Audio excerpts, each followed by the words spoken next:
मित्रांनो, मी राम पांडे अंकुर सीड्स प्रतिनिधी म्हणून इथं बुलढाणा जिल्ह्यामध्ये काम करतो, चिखली हेडक्वार्टरमध्ये. मंडळी, आज आपण नांद्राकोळी या गावामध्ये आलो आहे. आपल्यासोबत आहे ज्ञानेश्वर भाऊ. आज आपण आलो आहे अंकुर 13/7 हे प्लॉट पाहायला. 13/7च्या क्षेत्रावरती आज आपण उभा आहे. आजचे दिनांक 28 नोव्हेंबर 2025 आहे. आज 13/7 चांगल्या पद्धतीत आला आहे. त्याबद्दल हे वाण कसं वाटलं शेतकऱ्यांना आणि त्यांचं काय मनोगत आहे ह्या वाणाबद्दल आपण थोडक्यात जाणून घेऊ. हो, रामराम. नमस्कार. आपलं नाव काय म्हटलं? ज्ञानेश्वर विठोबा हुडेकर. ज्ञानेश्वर विठोबा हुडेकर. आपलं गाव कोणतं? नांद्राकोळी, तालुका जिल्हा बुलढाणा. तालुका जिल्हा बुलढाणा. भाऊ, हे आपण शेतामध्ये कोणतं वाण लावलेलं आहे? हे अंकुरचं 13/7 हे वाण लावलेलं आहे. अंकुरचं 13/7 जे की नवीन आलेलं वाण तुम्ही ते आलेलं आहे. हे वाण लावलेलं आहे. मित्रांनो, अंकुर 13/7 हे नवीन तुरीचं वाण आहे, अंकुर कंपनीचं संशोधित वाण आहे. बरं भाऊ, ह्या वाणामध्ये काय तुम्ही कसं निवडलं बरं हे वाण? हे निवडलं तर ही एकदम लवकर येणारी व्हरायटी आहे. लवकर येणारी व्हरायटी म्हणून तुरीपेक्षा ही लवकर येणारी इतर वाणापेक्षा सर्वात लवकर येणारं सर्वात वाण लवकर आहे. येणारी व्हरायटी आहे. आज तुमच्या शेतामध्ये, तुमच्या गावामध्ये काय अनुभव आहे बरं या 13/7 या वाणाबद्दल? हो, या पुढच्या वर्षी हे वाण खूप वाढणार आहे. हे वाण तुमच्या गावामध्ये खूप वाढणार आहे. काय कारण बरं त्याच्या मग? त्याचं कारण फक्त एक की कोरडोवाल्यांसाठी फायदेशीर आहे आणि बागायतवाल्यांसाठी फायदेशीर आहे आणि लवकर येणारी व्हरायटी आहे. आणि नंतर आपण एखादं पीक पुन्हा गहू वगैरे, हरभरा वगैरे बी पेरू शकतो. बर, आपण तिसरं उत्पन्न घेऊ शकतो. आता इतर वाणामध्ये आपण घेऊ शकतो का तसं? नाही, इतर वाणात नाही. दुसरी तूर वगैरे जर लावली तर त्याला आपण घेता येत नाही, कारण त्याचा प्रेड उकून झाला जातो पेरणीचा. आज 13/7 पाहता तुम्ही या शेतामध्ये 100% तुमचा माल पक्का झालेला आहे. हो, शेंगा पूर्ण तुमच्या आता 60% माल, 60-70% माल तुमचा वाढलेला आहे शेंगांचा. येणाऱ्या दिवसामध्ये किती दिवसात सोंगायला येईल? तरी हे 15 डिसेंबर पर्यंत समजा पूर्ण शेत मोकळून 60-70% तुमचा माल तयार आहे. येणाऱ्या 8-1 दिवसामध्ये सोंगून मोकळं होऊन जाईल. बरं, अशा परिस्थितीत तुम्ही जर हे वाण तुमच्या शेतामध्ये लागल्या, एवढा पक्का झालाय, इतर तुरीची काय परिस्थिती?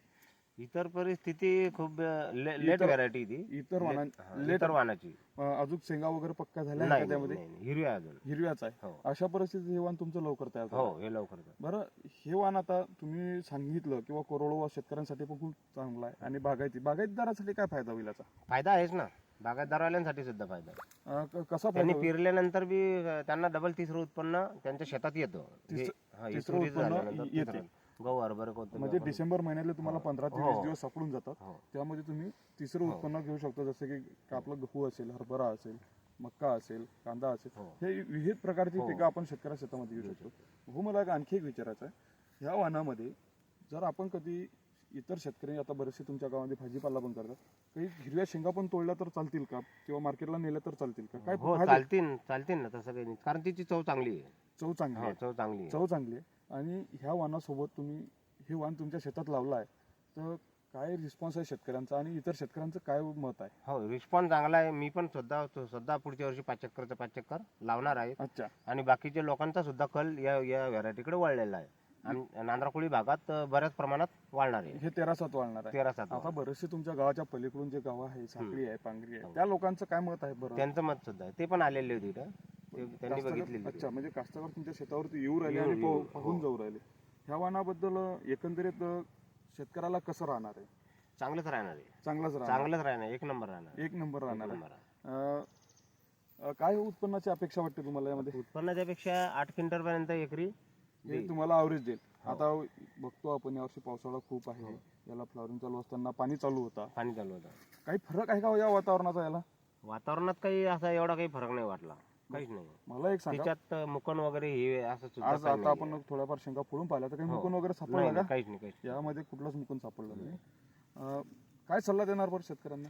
शेतकऱ्यांना एकच सल्ला देणार आहे की ही व्हरायटी सर्व शेतकऱ्यांनी कोरडवाहू किंवा ओलीत या शेतकऱ्यांनी बी पेरली तर चांगलीच आहे. हो. आणि माझी इच्छा आहे की हीच व्हरायटी पेरावं. हीच व्हरायटी लवकर येते, शेतकऱ्यांचे 2 पैसे हातात येतात आणि तिसरं उत्पन्न घेतात. मार्केटला काय फायदा होईल बरं? मार्केटला आदर तूर मार्केटमध्ये काही येत नाहीये, हीच लवकर जाणार आहे. त्याच्यामुळे याला सर्वात जास्त यालाच भाव मिळणार. सुरुवातीच्या पिरियड मध्ये तुमचा जो 10-15 दिवसाचा काळ राहतो, आवक कमी असते असल्यामुळे याला जादा भाव मिळणार. म्हणजे पैसे चांगले होऊ शकतात कास्तकारांना, म्हणजे उत्पन्न वाढू शकते. बरोबर.